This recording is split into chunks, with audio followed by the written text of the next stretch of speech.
కాబట్టి ఒక్కసారి మనం ఆలోచిద్దాం. కాకా గా గాయిన్యా అనండి అందరూ.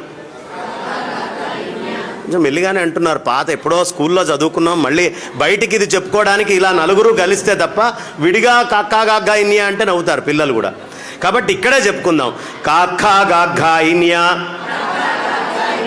ఎక్కడి నుంచి వచ్చింది చప్పుడు? ఈ గొంతులో ఈ భాగాన్ని గుర్తించండి. కాకా గా గాయిన్యా కొండనాలిక దగ్గర వచ్చిందా? ఇప్పుడు చా ఛా జా జాయిని అనండి. అంటే కొండనాలిక కింద, నాలికకి కొంచెం పైన, ఇందాకటి కంటే కొంచెం పై భాగం వాడారు. చూసుకోండి. చా ఛా జా జాయిని అయిందా?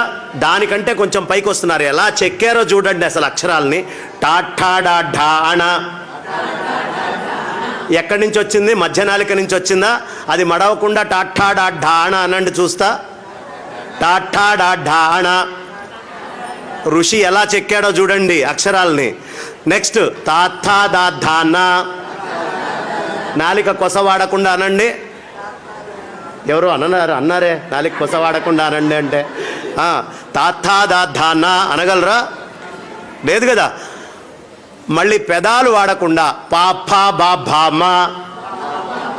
పెదాలు వాడకుండా అనమంటే అనేసారే.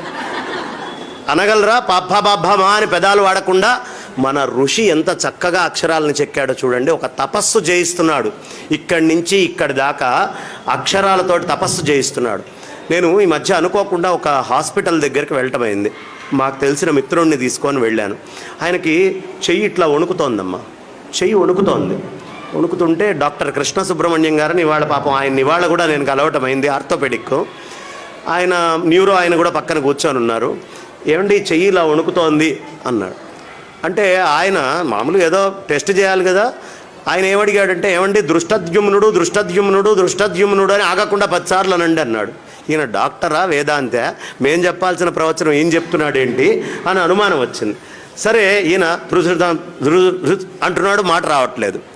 అయ్యా ఈ మాటని బట్టి నాకు అర్థమైంది, మీ నరాలలో ఒక రకమైనటువంటి శక్తి మొత్తం కోల్పోయారు, తద్వారా మీరు బయటికి మాట్లాడలేకపోతున్నారు అని చెప్పాడు.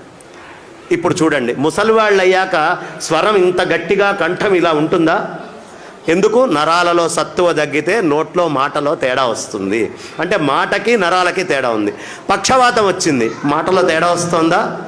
నరాలకి మాటకి చాలా సంబంధం ఉంది.